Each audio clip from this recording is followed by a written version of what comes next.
আসসালামু আলাইকুম। তোমরা অনেকেই রিকোয়েস্ট করতেছো আপু চেন জয়েন্টটা একটু সুন্দর করে দেখাও, তো তোমাদের জন্য এই ভিডিওটা স্কিপ না করে পুরো ভিডিওটা দেখো।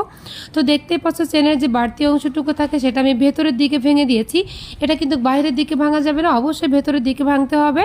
ভেতরের দিকে ভেঙে দিয়ে এইভাবে করে শুধু বডির নিচে দিয়ে আমি এইভাবে করে হাত দিয়ে চেপে ধরে ধরে সেলাই করে আসতে হবে, কারণ এখান থেকে কিন্তু ফিট সরে যাওয়ার সম্ভাবনা খুবই বেশি থাকে।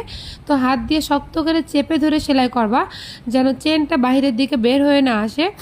দুই সাইড থেকে কাপড় একেবারে চেনের উপর বরাবর ঢেকে যাবে।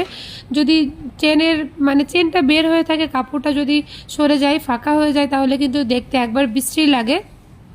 তো আমরা কিন্তু যে কোনো কালারের জন্য সাদা চেনটা ব্যবহার করি, আর এটা হলো কমন, আমাদের সব কাজে আমরা সাদা চেন ব্যবহার করি, কারণ আমাদের চেনটা কিন্তু দেখা যায় না।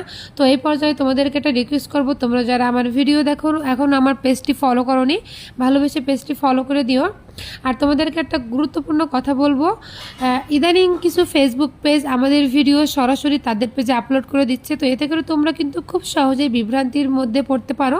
তো তোমাদেরকে ক্লিয়ার করি, আমাদের কিন্তু শুধুমাত্র একটি পেজ, শুধুমাত্র rakhiboutiques.com। অন্য যে কোনো পেজে আমাদের ভিডিও দেখলে অবশ্যই তোমরা ধরে নিবা যে সেটা হচ্ছে ফেক পেজ, বা আমাদের ভিডিও তারা না বলে অনুমতি ছাড়া তাদের পেজে আপলোড দিচ্ছে।